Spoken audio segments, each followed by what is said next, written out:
दोस्तों, हमारे माँ बाप बूढ़े बुजुर्ग बच्चों के लिए एक एक पैसा बचाकर मकान, दुकान, प्रॉपर्टी बनाते हैं। बच्चों की सारी ज़रूरी आवश्यकताएं भी पूरी करते हैं। लेकिन वही माँ बाप जब बुजुर्ग हो जाते हैं और बच्चे जब बड़े हो जाते हैं तो उनका ध्यान माँ बाप की तरफ ना जाकर प्रॉपर्टी में रहता है। घर की बेटी बेटियां अपना शेयर पाने के लिए माँ बाप के सामने ही लड़ते झगड़ते हैं और कोर्ट तक पहुँच जाते हैं। ऐसे में अगर माँ बाप अपने जीते जी अपनी सारी प्रॉपर्टी बच्चों के नाम विल डीड या गिफ्ट डीड के माध्यम से लिख देते हैं तो प्रॉपर्टी अपने नाम पर आने के बाद बच्चे माँ बाप का ख्याल रखना छोड़ देते हैं और उनकी सेवा करने के बजाय उन्हें अपना बोझ समझने लगते हैं। नमस्कार दोस्तों, मैं हूँ आपका एडवोकेट विवेक पांडे और आप देख रहे हैं आपका अपना चैनल लीगल पोजर। दोस्तों, अगर अभी तक आपने हमारे चैनल को सब्सक्राइब नहीं किया है तो सब्सक्राइब अवश्य कर लें, क्योंकि लॉ से रिलेटेड ऐसे ही कंटेंट हम आप तक लाते रहेंगे। दोस्तों, आज की वीडियो में बड़े बुजुर्गों के लिए, हर एक माता पिता के लिए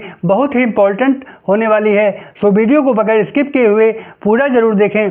दोस्तों, जमाने को देखते हुए माता पिता को अपनी प्रॉपर्टी बच्चों को सौंपते समय या ट्रांसफ़र करते समय क्या सावधानियां रखनी चाहिए जिससे बच्चे आपको अनदेखा ना करें या बच्चों को अपनी प्रॉपर्टी लिखने के बाद कहीं आप रोड पे ना आ जाएं। इसी विषय पर माननीय सुप्रीम कोर्ट ने अपना एक जजमेंट देते हुए ऐसे माता पिता को क्या सावधानी रखनी है इसी बारे में आगाह किया है कि किस तरीके से हमें अपनी प्रॉपर्टी को बच्चों में ट्रांसफ़र करना है जिससे हमारा बुढ़ापा आसानी से कट सके। दोस्तों, इस केस में एक महिला है रामती देवी, उसके पति की डेथ हो चुकी है और उसने अपनी सारी प्रॉपर्टी एक बेटे और दो बेटियों के नाम गिफ्ट डीड कर दी और अपने नाम पर कुछ भी नहीं छोड़ा।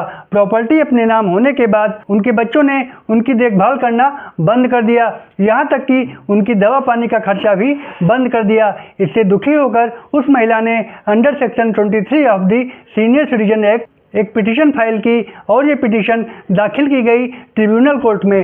ट्रिब्यूनल कोर्ट ने ये कहा कि बच्चों द्वारा माता पिता के साथ ऐसा व्यवहार करने से समाज में गलत संदेश जाएगा और उस महिला की पिटीशन अलाउड करते हुए कहा कि इसे इसकी सारी प्रॉपर्टी वापस दिलाई जाए। इस आदेश के खिलाफ दोनों बेटे व बेटियां जाते हैं हाई कोर्ट और कहते हैं कि एक बार प्रॉपर्टी लिखने के बाद वापस नहीं की जा सकती और न ही उस डीड में ऐसी कोई कंडीशन लिखी गई है। पर माननीय हाई कोर्ट ने भी लोअर कोर्ट द्वारा दिए गए आदेश को सही माना और उसी आदेश को यथावत रखा गया।